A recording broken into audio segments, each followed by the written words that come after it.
Well, the next chronological event that occurs in Scripture here in the Gospels, as we look at the chronological order of the Gospels and look at all of the Gospels that cover a particular event, the one that you would not want to use to study this event would be Luke, which gives the shortest account of the story.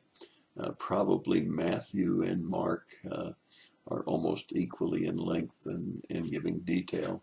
It's an interesting event because we learn quite a bit as we look at this event. First of all, we find out that Peter had a home in Capernaum, and it was probably a jointly held home with he and his brother. That's always interesting. The second thing that we learn is that Peter had a wife, because here this particular event is the healing of Peter's mother-in-law. And that, of course, leads us into my old corny joke about mixed emotions. Mixed emotions are watching your mother-in-law back off a cliff and your brand new Cadillac. Well, nevertheless, I told that story to another pastor, and he said, no, you haven't studied the story very carefully, or else you would use a different illustration.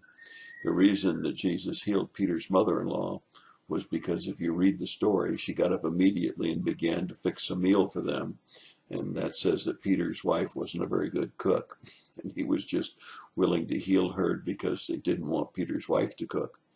In any case, as we look at this event, we see that Jesus has left the synagogue where he healed the demoniac. And he has gone into the house. He has discovered through the disciples that Peter's mother-in-law has a high fever, and we only realize that when we read all of the accounts that it was a high fever. We also know that by this account that it was not only Peter but also his brother Andrew's house. And when we read all of the accounts, we find that Jesus rebuked the fever. The fever broke, and immediately she got up and began to wait on him.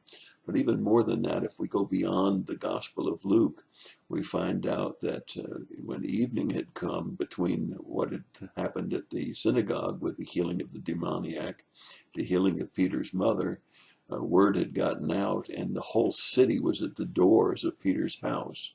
And that evening, Jesus was busy healing all types of diseases and all types of demon possession to fulfill the prophecy of Isaiah 53:4, which said that he would take our infirmities and our diseases.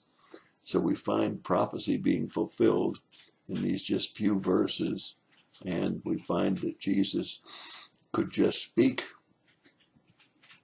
and break a high fever of someone and make them so well that they were able to immediately get up and begin to prepare food for others.